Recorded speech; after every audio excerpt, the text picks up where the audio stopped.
Yangi hayot mahallamizning aziz fuqarolari, aziz nuroniylari hamda hamkasblarimiz.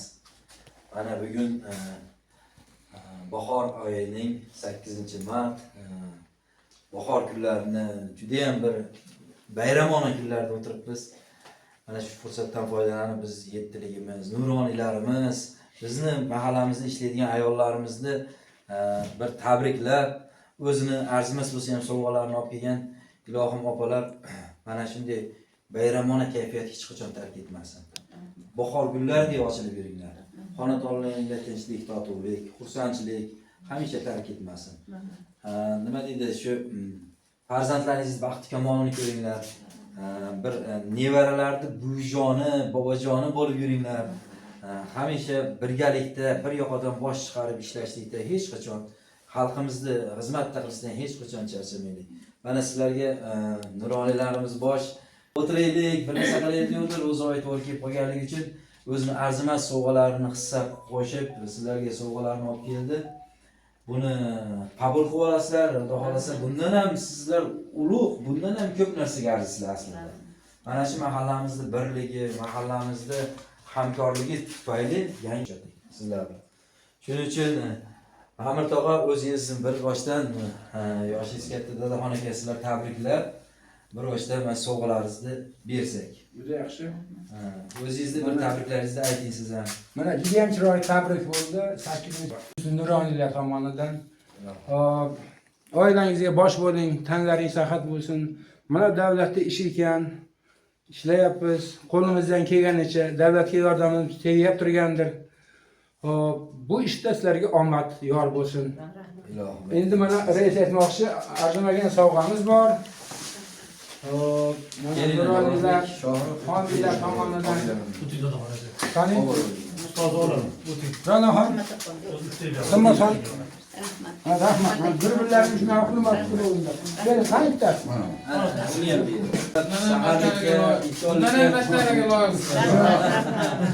Foydamlar maza qilib ichasizlar. Zo'r tabriklayman. So'zi berishni bosib beraman. Shu fursatdan foydalanib Yangi hayot mahallamizda, jamiki shu Farg'ona shaharchamiz, butun dunyomizdagi mana shu O'zbekiston Respublikasidagi barcha xotin-qizlarni bugungi 8-mart xalqaro xotin-qizlar bayrami bilan chin qalbimizdan tabriklab qolamiz. Hurmatli ota-onalar, onaxonlar, opa-singillar, bugungi go'zal bayramlaringiz muborak bo'lsin. Qalbimizda shu chiqayotib turgan nimaki yaxshi niyat bo'lsa, ya dildan hozir aytyapmiz, barchasini sizlarga tiladik. Yangi hayot shu fursatdan foydalanib, yangi hayot mahallamizdagi onaxonlarimizni, opa-singillarimizni ham mana shunday jamoamiz nomidan, mana shunday ayollarimiz nomidan chin qalbdan tabriklab qolamiz. Xudo xolasa, bundan keyingi bardavomlikda, bundan keyingi bo'ladigan bayramlar, xursandchiliklar, xonadonlaringizda to'ylar, o'yin kulgular, uylaringizga yilgi daromaddan mashinalar olinglar, uylaringizni olinglar, to'ylar qilinglar, biz xizmatdamiz. Yangi hayot jamoasi barcha yangi hayotliklarni tabriklaydi.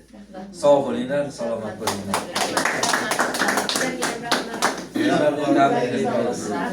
Assalomu alaykum. Mana hozir chiroyli bir tilaklar bo'ldi. Bugungi 8-mart xalqaro xotin-qizlar bayrami sizlarga ham hammalariga yana bir bor muborak bo'lsin. Bundan tashqari yana mana shu yurtimizda qancha onaxonlar, opalar, qizlar, singillar hammalari men yoshlar yetakchisi sifatida butun tizim nomidan barcha ota-ona kirib kelayotgan mana shu bayramni ota-ona qizlarimiz, yoshlarimizni hammasini chin qalbimdan tabriklayman. Yana bir bor bayramlaring muborak bo'lsin. Rahmat. Assalomu alaykum barcha yurtimiz ayollari, hamqishloqlarimiz, mahalladoshlarimiz, barchangizni kirib kelgan 8-mart xalqaro xotin-qizlar kuni bilan tabriklayman.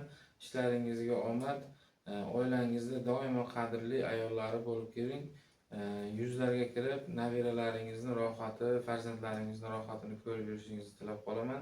Erkaklar uchun sizlarning borliklaring bayram, biz uchun, sizlar uchun ham 8-mart bayrami yaxshi o'tsin. Har qanday 8-mart bayramining ko'plarini ham birga o'tkazish nasib qilsin. Hurmatli bayram qatnashchilari, mana bugun Yangi hayot mahallasi nuroniylari, yaqin 400 oshiq mahalla nuroniylari nomidan barcha Yangi hayot mahallasi shaharchamiz ayollarini 8-mart bayrami bilan tabriklayman. E'tiborlaringiz uchun rahmat. Joyda yotib qolgan onaxonlarimizni birgalikda hammamiz ozgina bo'lsa ham nima deydi, ko'ngilda bu borib bir tabrik qilib kelsak-da, mahallamizda yanada bir tabrikona so'zlarimizni aytib, tashakkurlarimizni bildirib kelsak, sizlar bilan birgalikda.